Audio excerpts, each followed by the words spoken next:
Southampton 2, Chelsea 1. This was a game that Chelsea have not lost in the last 9 times they met. And but this time, Chelsea, I think there might be a problem down there.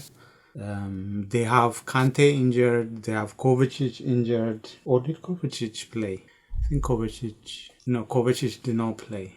So they have a lot of injuries. But Southampton last week against Manchester United, they played really well. They had most of the shots, but not on target. They didn't have clear-cut chances, but they played better against Manchester United. Another thing I would like to mention, St. Mary's, the pitch looked horrible. So the ball was kind of slow. So maybe that helped Southampton. I'm not sure, but the pitch looked horrible, especially on one side. But regardless, Chelsea started the better. They played well, and they scored a goal. Sort of a mistake by midfielder not tracking Mason Mount going into the Southampton box. And then a bit lucky on the goal. It gets kind of blocked, and then Raheem Sterling finishes. Raheem Sterling played well, but usually with him, I don't know, comment below if you agree or disagree with this. He's good at dribbling. He has like ups and downs with finishing, but the final pass, there were like 2 or 3 or 4 occasions where he was on the left or on the right, and the ball got taken off him. Apart from the goal, I don't think he impacted the game that much. He's very talented, but he should be doing more. But regardless, Saints scored just immediately within like 5 minutes after Chelsea scored. Lavia, a lovely finesse shot from like outside the box on the volley. And then just a few minutes before halftime, they scored again. They went on the left, and it was like it's like he picked him up, but he wasn't looking up, but he just crossed like backwards a bit to like the penalty spot, and Armstrong was there and he scored. Things I noticed last week when I covered Southampton Manchester United, I said the next Virgil van Dijk is Bella Kotchap. Today it was the same, like once or twice, like Chelsea go down the right and they cross, and he's there to just clear the ball. He like aerial, he was just jumping and clearing. He wasn't getting beaten in the air. Crosses he was cutting out, he was incredible.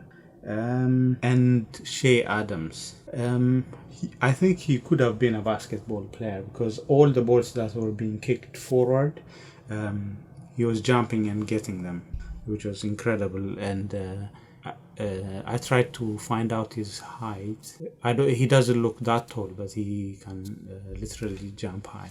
So now Chelsea have lost 2. Southampton, it's a good bounce back. And also I think it's good for their confidence going forward, because now they can change like good performances to results. Chelsea have lost 2. Last week's victory against Leicester could not be underestimated, because they were under 10 men for like 60 minutes, and they conceded so many chances against them by Leicester and still ended up winning the game. So, but going forward, Chelsea should be a bit worried. I mean, the UK, something has to change. You can't be nowhere near the title, maybe even out of the top 4 if you continue drawing 1, losing 2, and winning 2 out of 5. Over 38 games, you will be like 50 or 60 points, and that might not guarantee you top 4 or that you are close to the title. So something has to improve. Maybe they get their players back and things change. Pulisic, he came 1 minute, he was good, and then after that, not so much. He kept losing the ball. Chelsea, even the entire second half, Southampton look the more likely to score than Chelsea.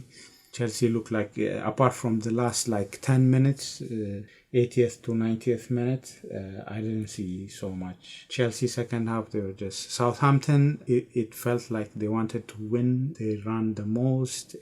Everybody's charging when a Chelsea player has the ball. So if they can keep this up, then they could finish. I doubt they will finish more than 8th, but that's progress. And then they can add players to what they have. And I mean, they have a player, centre back. Like, he is the second best centre back next to Virgil van Dijk for me. And Liverpool should get him. And that's all I'm going to say on that. Other results. Crystal Palace drew to Brentford. Fulham beat Brighton 2-1. As of while I'm recording, it's the 92nd minute, and Leeds versus Everton is 1-1. So a win for Fulham. Fulham are actually doing really well. Crystal Palace, they lost against Man City. They drew against Liverpool, and they drew. Crystal Palace. Anything can happen. They can beat Man City, they can beat Liverpool, they can lose to Brentford. But I think they're doing well. They will be like 10 to 15 type team unless they invest. So that's it. Thank you for everybody that watched all my videos in the past.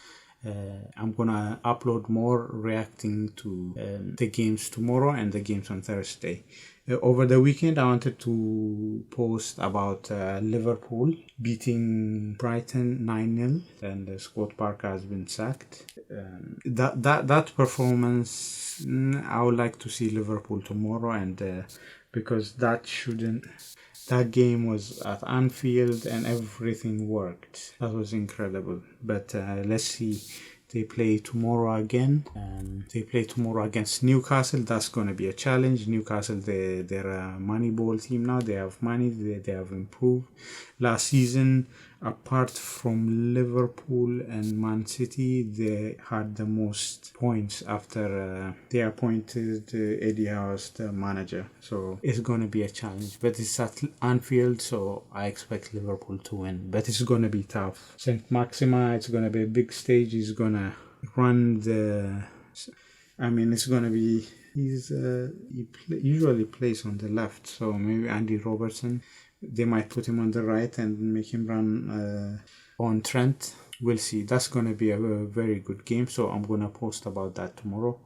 So thank you for everybody that watched. Comment below if you agree or disagree with anything I said. And thank you. Peace.